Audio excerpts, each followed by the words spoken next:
All right, ladies and gentlemen, in this video, we're gonna be taking this old nasty looking bench. Now, here's the story behind this thing. This is actually a solid teak bench.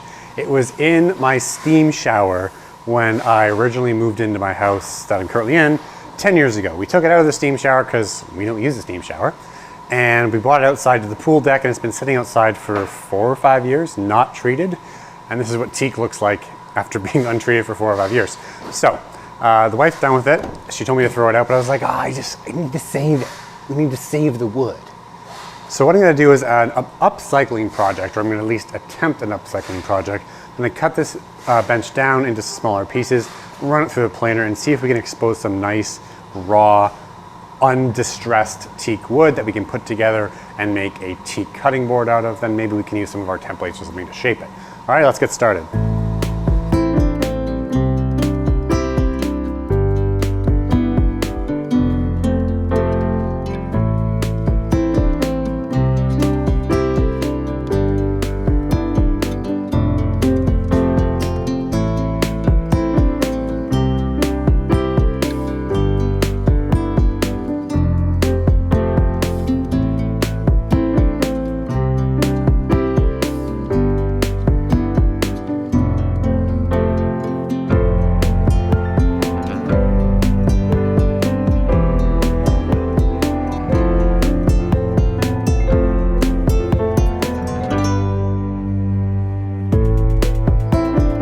Cleaned up the workspace. We've got 3 unique sets of wood in terms of length and profile. So I think I'm probably just going to use it to make 3 smaller projects versus trying to combine it and jerry-rig it into like one big cutting board. I think this will be kind of cool. I can make either a long serving board or a long cutting board with a cool handle on it. So that'll be a bigger piece, but these will be 2 small projects. What I'm going to get doing now is I'm going to put my clamps up and get some glue on these and glue them up. We'll set them overnight, maybe a day or 2, and we'll come back and we'll run them to the planer again to level them out, and then we can start finishing them.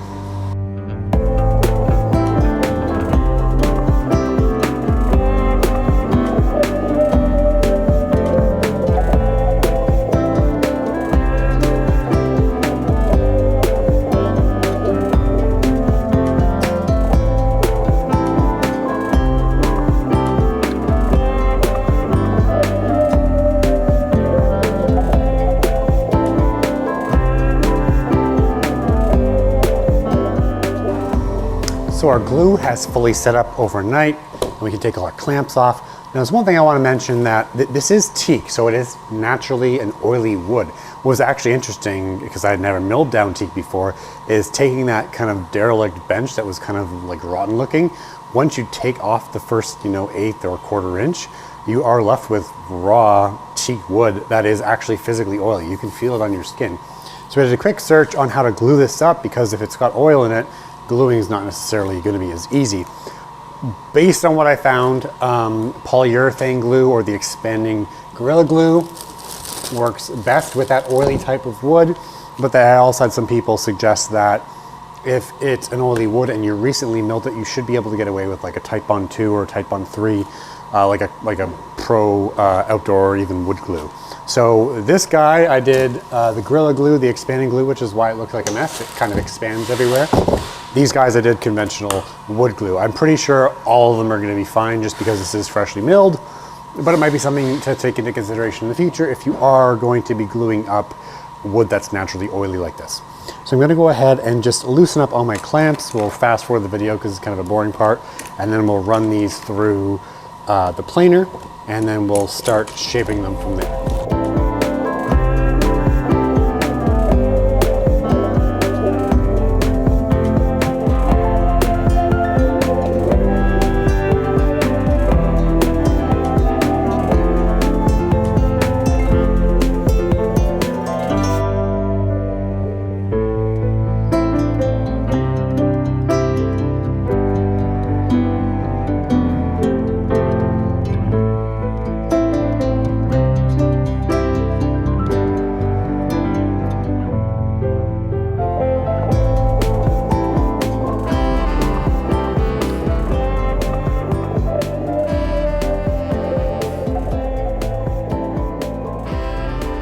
So we've come this far.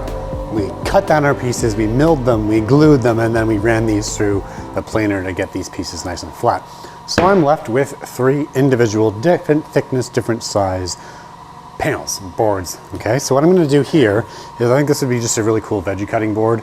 I don't want to do anything with the template. I'm just going to literally round this thing off, and literally it'll just be a more or less square chopping board. So I'm not going to bother showing anything like that on video. But with these two, what I've done is grabbed a couple of our router templates. Now, our router templates are plentiful. We have 300 different designs. We've got handles, full-size charcuterie boards, inlays, different wood projects. So if you have a router, whether it be a handheld router or a router table, these are a super easy and relatively inexpensive way to add some additional value, or at least an additional appeal to your board.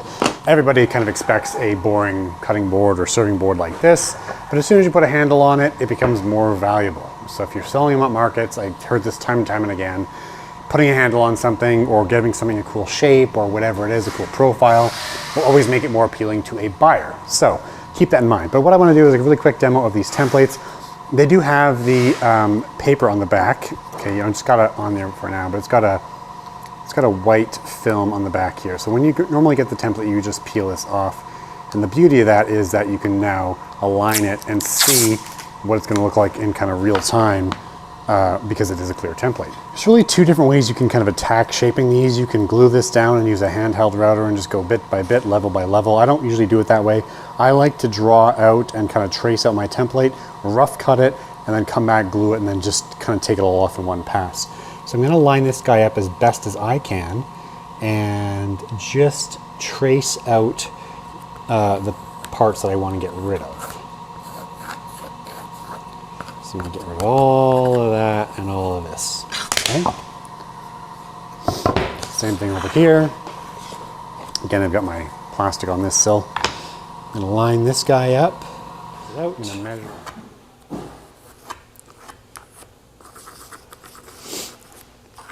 Now, guys, using a bandsaw or jigsaw or scroll saw, you're going to want to get rid of all this extra material, and then we'll come back, reattach the template, and we'll shape it from there.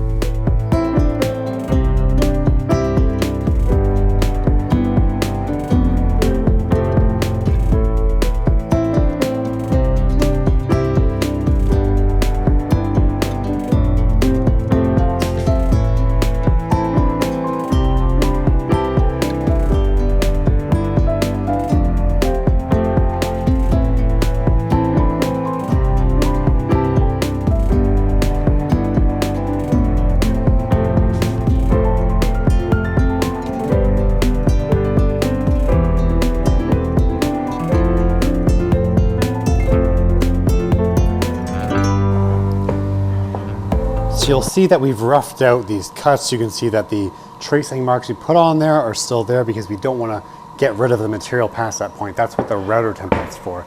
There's a bunch of different ways you can attach these. I cover it in other videos. You have template tape, you've got 2A tape, you've got the CA glue and tape method. I like hot glue. I don't know, it's easy, comes off quick, and it's fairly clean. So what I'm going to do, the only thing is you have to do it fairly quickly because you don't want the glue to set up before you put the template down. So really it's kind of an exercise in laying down that glue quickly so you can put the template down without it falling off. I think that's probably good. We'll let it dry for a sec. We'll do the same thing over here.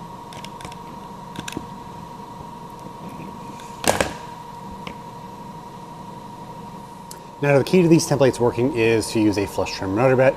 We have been selling router templates for quite a while now, and one of the concerns that we had from people was if they had stock over 1 inch, there was no router bits, no flush trim router bits on the market that would kind of handle this.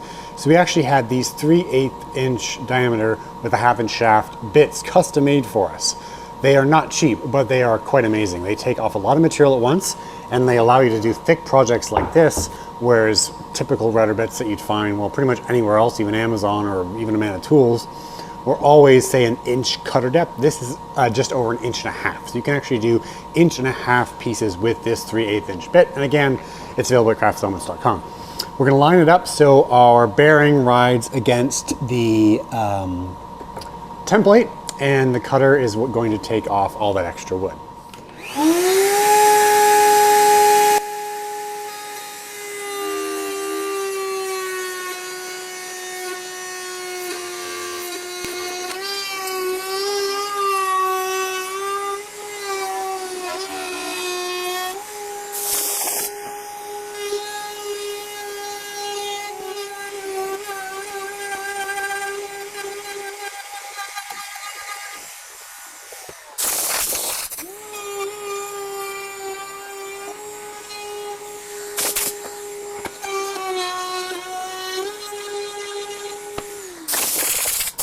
We're going to gently remove these templates using just a little not a pry bar, a scraper.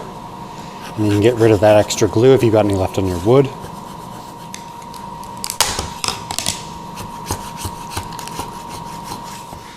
We switched out our flush trim bit for a 3/8 inch roundover bit, just to chamfer all these edges, because it's a simple thing to do and I feel that looks better than just having a super sharp edge. Plus I feel it's easier to sand. So I'm gonna go ahead and just round over all these boards.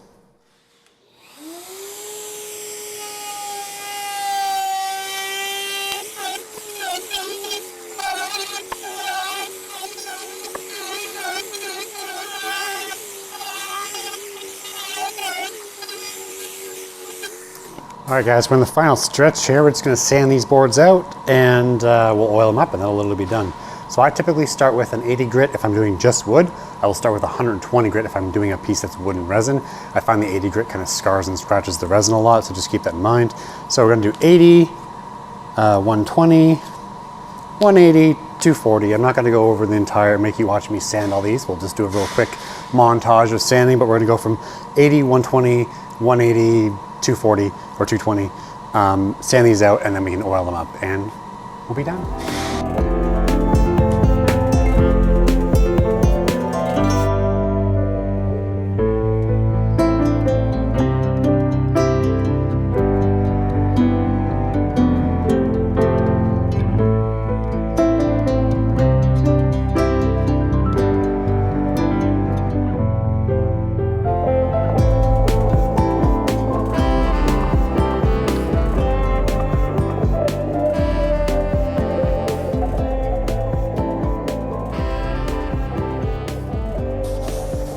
I think the results kind of speak for themselves on this project, guys. As far as upcycling goes, I think this was a winner.